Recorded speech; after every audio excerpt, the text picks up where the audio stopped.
Right now, it's a bad time for the Democratic Alliance in Gauteng as the party's metro leaders face removal from office.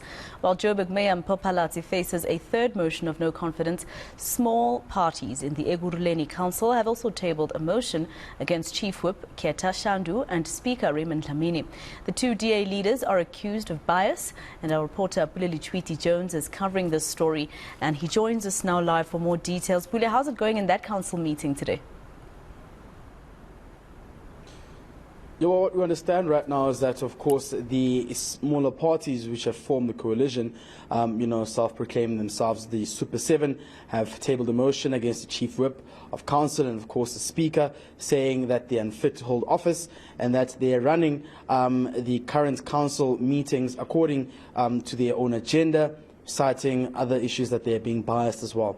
But while this is the case, we also understand that that's been, cited by the clean audit, third consecutive clean audit that has been retained by the city manager and, of course, the municipality as itself. You would know that the municipalities in Gauteng have, of course, been challenged financially, such as the city of Tshwane and the city of Johannesburg. Right now, we speak to the city manager just to get a bit of, a reaction as to what does this mean when council, isn't functioning accordingly, and if there's a lot of political instability, what does this mean for the residents as well in terms of service delivery, and more about the clean audit. She joins me right now, Dr. Imogen. Thank you very much for speaking to us. Now, firstly, before we get into the clean audits you've retained for the third time as well, we just want to understand as to if council is to be collapsed today, what will this mean for the city of Ekurhuleni?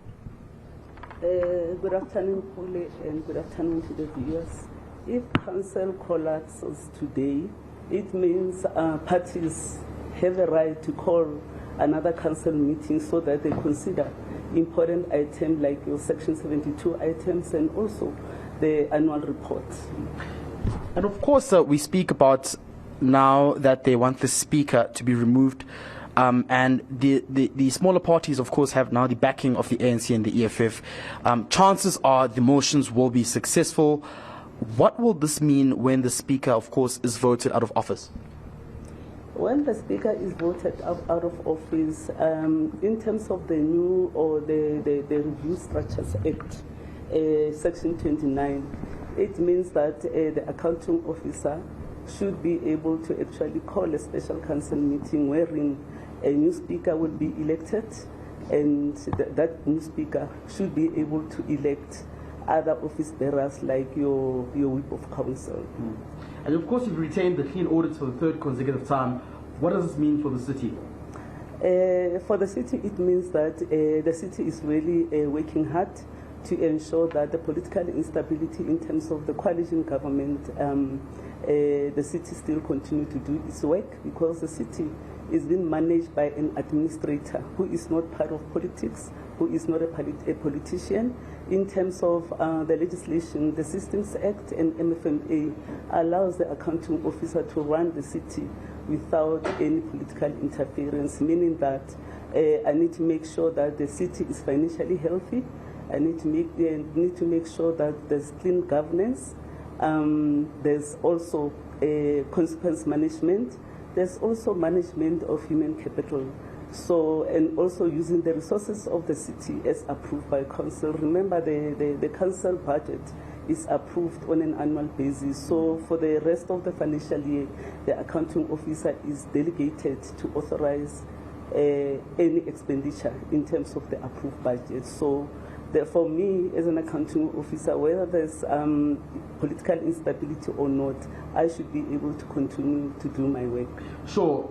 Many have argued that, yes, you retain the clean audits again, but what does this mean for the residents? I mean, there are still areas which don't have, that sufficient service delivery, like Tembisa residents complaining about waste collection not being collected on time, or rubbish rather not being collected on time. In Nigel as well, the service delivery issues.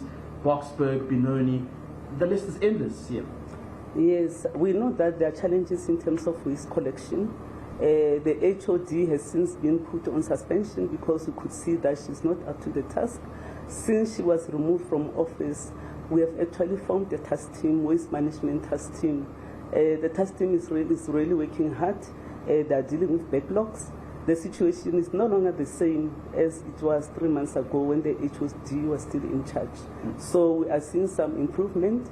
We hope that at the end, after the completion of a DC, we should be able to appoint a capable HOD to run the services. For now, we've appointed other HODs to assist in terms of the task team.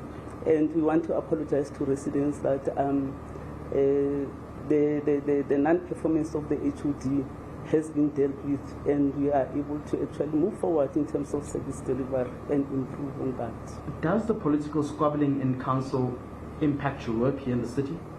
It doesn't, because I've been in the city for years. I've worked with different political parties, different political ideologies. I am authorized and delegated by legislation in terms of my roles and responsibilities. So I'm a firm administrator, and I'm okay, and I'm able to do my work. All right, CM, thank you very much for joining us. Of course, that's the city manager here in the city of Ekurhuleni, joining us here, saying that she will be focusing on the administration of this work. But most importantly, we do understand, if the Speaker is to be successfully voted out, Masejo, through that motion of no confidence against him, this essentially means that the city manager will now have to come in and run the affairs of council and ensure that they look into some of the agendas which have to be passed over, such as, of course, that adjustment budget which speaks to service delivery and ensuring that there's service delivery in the city of Ekurhuleni. All right, Pule Letshwiti-Jones in the city of Ekurhuleni for us. Thank you. Let's leave it there for now.